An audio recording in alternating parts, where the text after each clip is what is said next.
ቀነኒሳ በቀለ መልካም 43ኛ የልደት በዓል በማለት በርካቶቹ መልካም ምኞታቸውን እየገለጹ ይገኛሉ።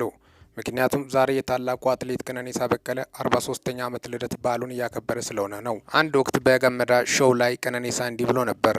እውነት ለመናገር በሀገራችን አለኝ ብለህ ዘመናዊና ቅንጡ መኪና ይዘህ ለመውጣት ሕሊናይ አይፈቅድም።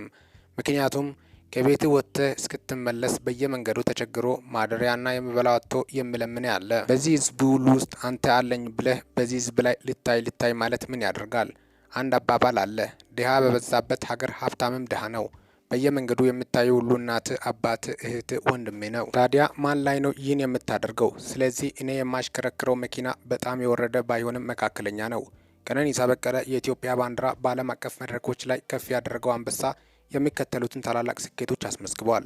3 ጊዜ የኦሎምፒክ ሻምፒዮን፣ 5 ጊዜ የዓለም ሻምፒዮን፣ 26 ጊዜ በዓለም አቀፍ ውድድሮች አንደኛ በመውጣት ሀገሩን አስጠርተዋል። ቀነኒሳ በቀለ በትዳር በጥሩ ህይወት ደስተኛ እንደሆነ ጭምርም የወጡት መረጃዎች ያሳያሉ። ሚኪ ነኝ ከሚኪታቦር ኢንፎ። ቻናል ሰብስክራይብ በማድረግ ወቅታዊና ታማኒ መረጃ አግኙ። ሰላም ቆዩልኝ።